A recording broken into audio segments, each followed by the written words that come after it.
Tonight on Primetime Politics, reaching a deal with Google. It's new money, new revenue. It's good for the news sector.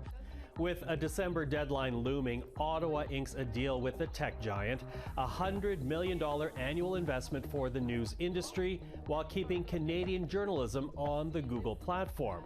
We'll hear more from the Heritage Minister, Pascal St-Onge. Also, I'm so proud that this landmark investment, a historic moment for our country, is happening here in the great province of Alberta. if Ottawa and Alberta can work together to bring about a multi-billion-dollar plant for green plastics, why trigger the Sovereignty Act over net zero electricity? And billions earmarked for the construction of rental housing, but is it enough to address the homelessness crisis or even create affordable homes for Canadians struggling to make ends meet? We'll get an assessment from Canada's housing advocate. This is Primetime Politics. Hello everyone, I'm Michael Serapio. Well, it looks like Canadians will still be able to use Google to search for their news. This afternoon, the Heritage Minister, Pascal St-Onge, announced a deal with the American tech giant. Google agreeing to pay the Canadian news industry compensation worth $100 million annually, avoiding any conflict before Ottawa's Online News Act comes into effect December 19. Take a listen to what we heard from the Heritage Minister. Google wanted certainty about the amount of compensation it would have to pay to Canadian news outlets, and I can say today that Google will be compensating our news organization with $100 million annually, and it will be indexed to inflation. Canada reserves the right to reopen our regulation if there are better agreements struck elsewhere in the world. This is the first time that a transparent system has been created. Many doubted that we would be successful, but I was confident that we would find a way to address Google's concern and make sure that Canadians would have access to news in Canada on their platform. This is a historic development. It will establish a fairer commercial relationship between digital platforms and journalism in Canada. And I would also like to point that this agreement is the result of our government's work in responding to calls from the independent news sector. As our media ecosystem transforms, this takes into account the rise of new digital technologies and tech platforms. And again, that was the Heritage Minister, Pascal St-Onge. We'll have more on that story in the coming days, but right now, let's turn to Alberta, where Premier Danielle Smith and the Industry Minister, François-Philippe Champagne, stood side by side today as both the Alberta and federal governments joined Dow Chemical to announce the world's first net zero plant to produce so-called green plastics, an $11.5 billion project that will create hundreds of permanent jobs and thousands of construction jobs in Fort Saskatchewan. Premier Smith, I feel that every time we share a stage together, it's all about job, it's all about opportunities, it's all about growth. I'm already trying to plan our next meeting in the agenda because every time we're together, there's good things happening. And so it's a real pleasure to be with you and your colleagues from the cabinet in Alberta. Boy, I thought Randy Boissonneau was the Energizer Bunny, but I think Minister Champagne is. I feel a lot warmer after that. And the next time Minister Champagne and I share a stage, we'll be in Dubai at COP28. And I'm so glad you've given us such a great story to tell on the international stage. So, a marked difference from the more vitriolic language that we saw earlier this week when Alberta invoked its Sovereignty Act. And to talk about this, we're now joined by Rick Bell, columnist for the Calgary Sun. Rick, always good to see you. Thank you for joining us. Thank you for having me. I've been longing to get back on CPAC, where all the action is. Well, you're always welcome. But listen, let's talk about this. Because the Sovereignty Act was earlier this week. Today we're seeing some very nice language between the feds and the province. Danielle Smith among them. What's behind this tough one-day language, nice the next day that we're hearing from Danielle Smith? Well, of course they're going to be nice when they're together. I mean, that's just diplomacy, that's just proper etiquette. In fact, I can tell you, I was speaking with Premier Smith last night, and she was saying she's got an invite to an invitation-only dinner that Stephen Guilbeault is hosting. next week in Dubai. So she's even going to a dinner that he's going to be the host for. So of course they're going to be very civil, and they're, to the degree that they can agree on stuff, they'll of course agree on stuff. It's not like Smith is saying everything that Ottawa has done is bad. She's not saying that. She's saying where we agree with Ottawa, we will join with the federal government in doing stuff that goes according to the Alberta plan. Okay, but if they are capable, both sides, Ottawa and the Alberta government, if they are capable of having civil discussion, which Danielle Smith is obviously a part of, why trigger the Sovereignty Act then? Because she says they're not moving off their position. Their position is net zero power grid by 2035. Her position is impossible in Alberta, where the vast majority of electricity is generated by natural gas. So that's why she's not going to move off that position, and they don't seem to be moving off their position. Therefore, the Sovereignty Act. And in fact, what's happening is her plans are to increase natural gas powered electricity in Alberta over the next years. Okay, so rather than decrease. She's supposed to be trying to decrease it according to Ottawa. She's actually increasing it. So there is the big gulf on that particular issue. She does not want 2035 to be the date for Alberta. 2050 is what she wants. She says 2045 is maybe, but not 2035. Okay, so but if her plan, if she told you her plan is to double, is that the reasoning for exploring the possibility of a Crown corporation to oversee all of this? Yes, because right now they don't have any natural gas projects in the queue. She claims it's because investors are afraid to invest here with this conflict going on and with the looming federal regulation. So she blames the federal government for that. So if that remains the case, she's going to try to get the private sector to do it. But if it remains the case, this self-styled libertarian premier is unbelievably going to have a Crown corporation where the government will build plants or help fund plants or buy old plants that people want to sell because of what's going to happen in 2035. Yeah. So that's why that has to come in. There has to be a way to build it. If she wants to build natural gas, right now there aren't people lined up to do that. Okay, but and she blames Ottawa. So she's blaming Ottawa, but it's interesting because I was speaking with Jonathan Wilkinson last night. And he was saying, not only are these regulations still at the proposal stage, not yet passed, they're pointing to 2035, but he says their discussion so far does allow leeway that pushes net zero for Alberta to almost 2050. 2045 is the year he was talking about. So if that's what we heard from Minister Wilkinson, again, why trigger the act if the Ottawa seems to be still willing to negotiate? Is this really about creating a justification for a Crown corporation, or is this about the relationship with Ottawa? Well, I don't think it's a justification, unless Danielle Smith has changed her whole political philosophy. I don't think she's that happy with going for a Crown corporation. She is a very, very small government libertarian. So, at least in her personal political philosophy. No, I quite frankly, she has said, well, she told me yesterday that there isn't, whatever Wilkinson is saying, that there hasn't been a lot of movement from the federal government. So she is saying something that sounds different than what the federal government is saying. Okay, so that said then, Rick, from what you're seeing, what you're hearing, how is Danielle Smith, her position on the Sovereignty Act, on doing this for gas-powered electricity, how is that being received, not only in Calgary, but in other parts of the province from what you're hearing? Well, initially, Alberta politicians have dined out on fighting with Ottawa. That's always been the card they play no matter what. I would suspect at this point, she probably has 50% plus one. She probably does have the majority, at least wanting to see how this rolls out. We're in the early days. On the Crown Corporation, there's people within conservatism in Alberta that still have many questions about that. But about the idea of going after Ottawa more substantially than just the usual strongly worded letter or the usual court fight that goes on for years. I think there is, at least at the beginning, some support for that. And the indicator I have for that is she's already talking about using the Sovereignty Act again. She talked to me about it.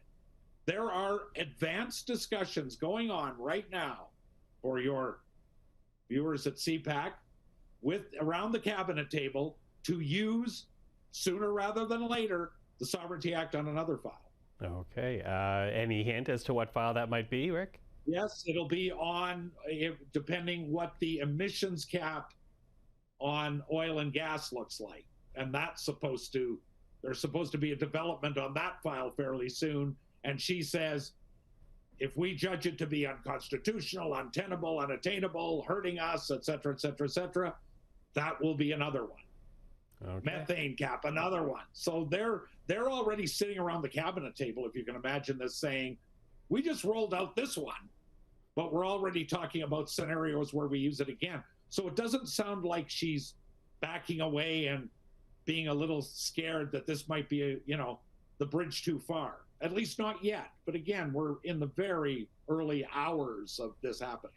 Okay. Well, at least that guarantees we'll speak again in the future, Rick. Listen for today. Oh, yeah, there'll be another one. There'll be another one.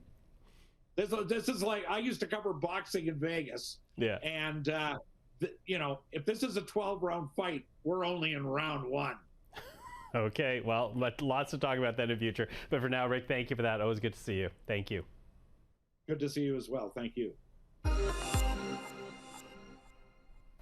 Addressing housing affordability was a key focus of last week's fall economic statement, with the $6.3 billion in new spending for the construction of new homes, $15 billion earmarked for government-backed loans through its apartment construction loan program, and more money for affordable housing and cooperative housing. But given the rates of homelessness in the country and the struggle many Canadians face in trying to find a home they can afford, is it enough? Well, to help us answer that question, we're now joined by Marie-Josée Houle, the federal housing advocate. Madame Houle, thank you for joining us today. Well, thanks for having me. Now, your office says if Canada is going to find its way out of this housing crisis, it needs to focus on purpose-built rental homes. So from what you saw in last week's economic update, is the government doing enough to get those housing units built? Well, it's not just purpose-built rental, it is purpose-built non-market rentals. As the government has had this conversation around supply since I started my job back in 22, and that very first budget that I was really paying attention to, it was, the conversation's always been supply, supply, supply. The important part is the right kind of supply. And when we're looking at investing taxpayers' funds, which is really precious, this is the 82 or now $100 billion, once in a generation type of investment that the federal government is looking at doing, it has to be invested in the right place, and it also needs to provide real results for people. So as we're looking at affordability being one of the biggest questions for a lot of people across the country, is it going to be affordable beyond the first buyer or the first renter? And when we're looking at the track record of non-market housing, they're the only ones that can actually produce housing and keep it affordable in perpetuity. And that is the biggest bang for taxpayers' dollars. Okay, well, let's talk a bit more about that, because there was money set aside for social and cooperative housing. Does that address any of your concerns? Well, it's a beginning. It's very welcome, as was the decision around alleviating the GST for construction of new co-op housing. Those some of the things that we were looking for, and we're certainly going to be looking for with this upcoming budget, is an acquisition fund as well, because Canada is losing more housing that is affordable than we are actually been able to build, and at an astronomical rate, in fact, due to financialization of housing, due to investment, or treating housing as an investment. And we've seen that in homes, single detached homes, but also very pronounced in the purpose-built rentals. So we're looking at And we're hoping to see an acquisition fund so that nonprofits and housing co-ops can purchase some purpose-built rentals that are, still perhaps affordable naturally, through the time, especially in places where they have rent control and where people have been living there for a long time, and to really protect the people's tenancies there and protect the affordability, because without vacancy control, meaning that landlords can raise the rents to whatever they feel the market will bear once the unit is vacant, and that affordability that the previous tenants were enjoying, that is forever lost to the market, and that needs to be protected. Right now, financialized actors, meaning real estate investment trusts, pension fund acquisitions, and asset managers own between 20 and 30% of the rental stock in Canada. Doesn't seem like much, but it's usually very targeted and very concentrated. So, for example, Little Jamaica in Toronto, most of the housing there is now owned by financialized actors, and we've got record amount of evictions, rent evictions, and people that are rendered homeless. But it's also tearing apart the community, and in tearing apart a community that is quite racialized, it also destroys the informal economic networks as well as the local businesses. So the impact is very deep, and we're looking at the harm. So these harms need to be addressed, and that can be done through an acquisition fund so that nonprofits and housing co-ops can purchase these buildings. Yeah, well, as you say, and this stock is dwindling, but at the same time, we're hearing, as you know, the Canada Mortgage and Housing Corporation, they say that this country needs to build some 3.45 million homes to meet demand by 2030. But interestingly, you say that the CMHC is actually underestimating that number. Exactly by how much? Well, we asked Dr. Carolyn Witzman to do a human rights approach to measuring the need, and not just what we want in this country in terms of housing. Whereas CMHC focused on home ownership, Carolyn Witzman focused on rentals. People who rent are the hardest hit by this, the economic crisis, by the pandemic, and by the housing crisis. And we would need at least 4.4 million homes to meet the needs of people. Dr. Carolyn Witzman focused on the people who aren't traditionally counted, and if you're not counted, you're not reflected in Canadian policy. And people in long-term care, people who are incarcerated, people who are homeless. And, as you know, everyone's got a homeless encampment in their backyard now. It's not just something you see in Vancouver. We're seeing it in the far north. And, these people are not counted when we're talking about the housing need, and they are certainly not counted in CMHC's numbers. And that's why we need to think about, the supply issue is not just about those who want or what the private market is willing to build. It is really about what we need as a country. Yeah, quickly losing time, but I do want to touch on that phrase that you used, a human rights approach to housing. You gave one example of it, but philosophically, how would that change policies in this country, do you think? Well, first, it's about engaging with people and looking at the need, and it's starting with those that need it the most. It is, especially if we're calling things a crisis, it is about mobilizing all of the available resources to solve the issue as soon as possible, starting with those most in need. Now, I understand that, with the economic crisis that we're facing right now, everyone is feeling the pinch. But people who are worried about their mortgage payments increasing as they renegotiate their mortgage with the higher interest rates, they're going to see their mortgages go up by a few $100s. The people who've been renting, who've experienced rent evictions or have lost their homes and trying to find homes, the minute the rental, as soon as it's vacated, has been going up $200, $300, $400, $500, up to $1,000 a month. due to financialization. And traditionally, people who rent are not usually people who have the means. They're usually in lower paying jobs.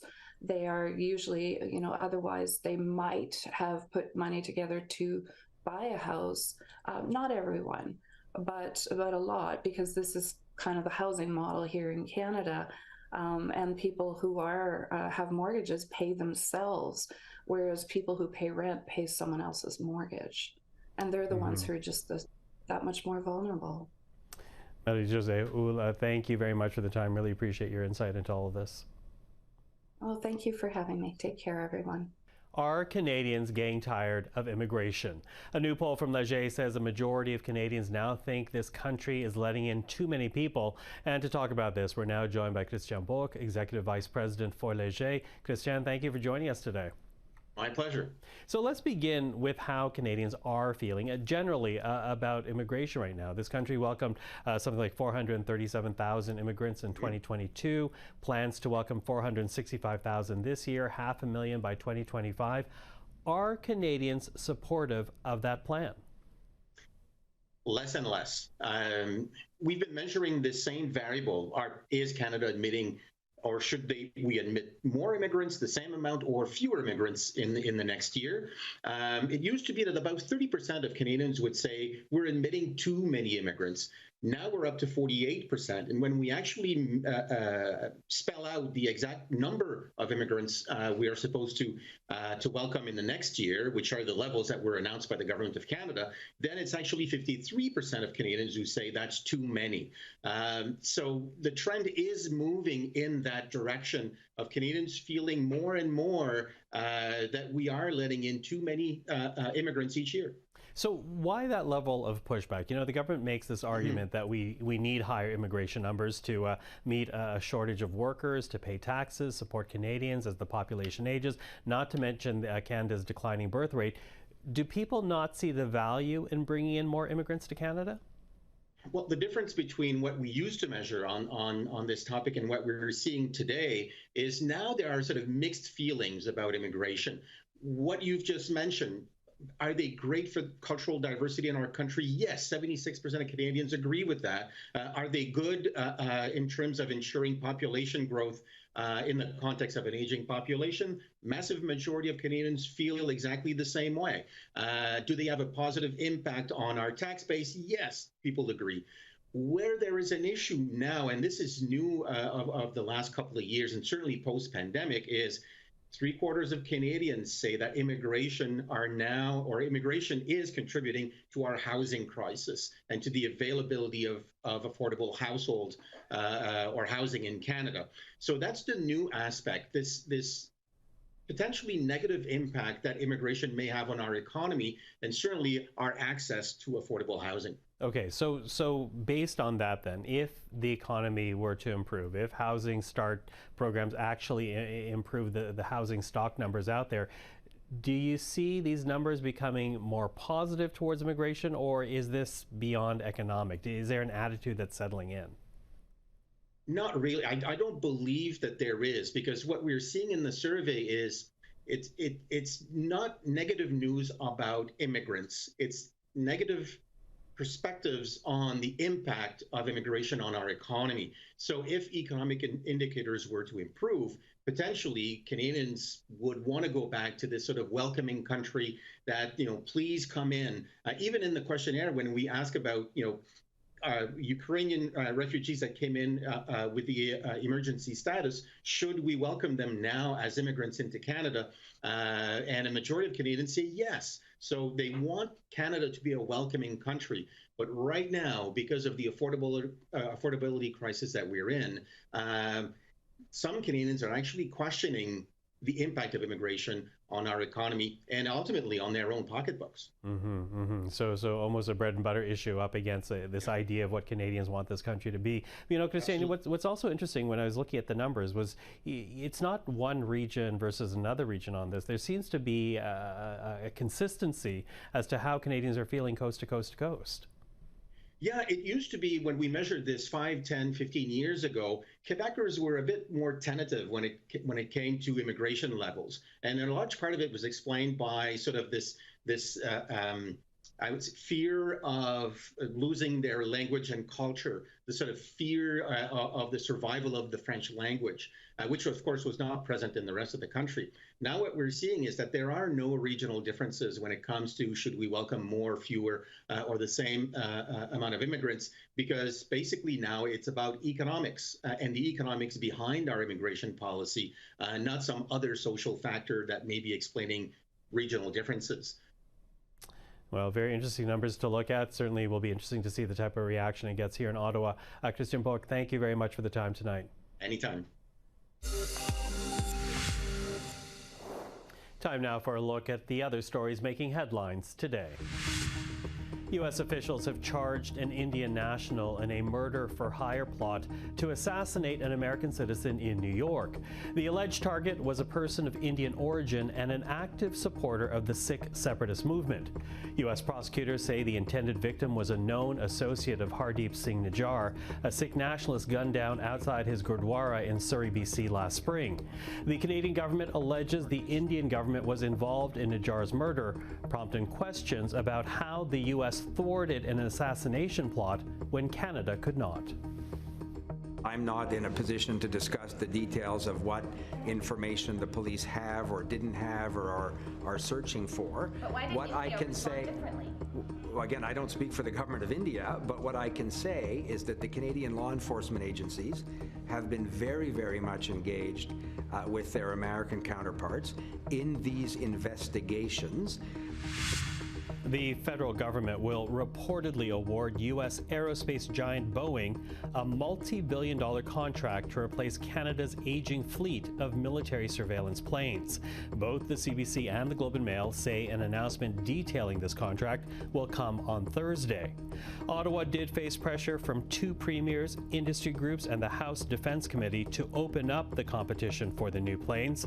Other manufacturers, like Quebec-based Bombardier, also wanted a transparent procurement process for the contract, said to be worth between $6 and $10 billion. But the federal government said last year Boeing's P-8A Poseidon is the best alternative to the CP-140 Aurora, due to be retired in 2030. And the Conservative Party's opposition to a revised Canada-Ukraine free trade deal has made its way to NATO headquarters. The Foreign Affairs Minister, Marie-Josée Houle, is in Brussels for meetings with Canada's allies and says she reaffirmed this country's commitment to Ukraine with her foreign counterparts. Many foreign ministers came to see me regarding their preoccupation that the leader of the opposition, Paliev in Canada, was not in favor of this free trade agreement. And I had to reassure them on Canada's commitment and the government's commitment towards it. And again, that was Marie-Josée Houle, the Foreign Affairs Minister in Brussels. Well, that is our program for this Wednesday evening. I'm Michael Serapio. For everyone here at CPAC, thank you for watching. Primetime Politics will be back tomorrow night, but up next, Esther Bégin avec l'essentiel.